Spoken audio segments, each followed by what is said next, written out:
भाई ये वीडियो सबसे पहले देखिए।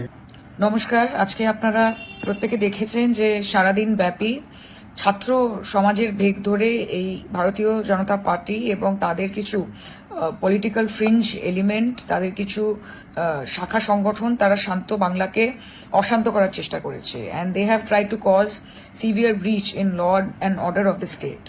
আমি এইটুকু নিশ্চিত যে আজকের এই আন্দোলনে বিজেপির ছোট থেকে বড় নেতা সবাই ছিল, শুধুমাত্র ছাত্ররা ছিল না। And they have continuously try to instigate and provoke the police administration. তাদের ওপর পাথর ছুঁড়ে, তাদের ওপর চড়াও হয়ে, কিন্তু পুলিশ অত্যন্ত ঠান্ডা মাথায় আজকের গোটা সিচুয়েশনটাকে হ্যান্ডেল করেছে।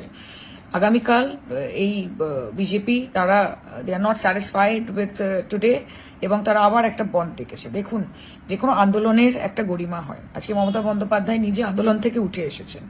কাজে এতদিন ডাক্তারদের যে আন্দোলন, সেই আন্দোলনের গরিমা, সাধারণ মানুষ রাস্তায় নেমেছেন সেই আন্দোলনের গরিমা, সিভিল সোসাইটির আন্দোলনের গরিমা, আজকের এই বিজেপির গুন্ডা বাহিনী যে তাণ্ডব চালিয়েছে, তারা কিন্তু এই আন্দোলনের গরিমাটাকে পুরোপুরি ধূলিসাৎ করে দিয়েছে। আজকে একটা মুভমেন্ট, সেই মুভমেন্ট থেকে সমগ্র ভারতবর্ষে হয়তো একটা পজিটিভ চেঞ্জ আসতে পারত।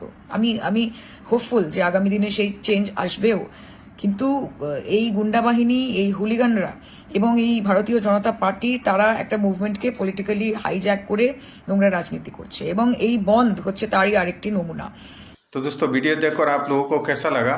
अगर अच्छा लगे तो वीडियो को शेयर जरूर करना और कमेंट में अपना राय जरूर दीजिएगा।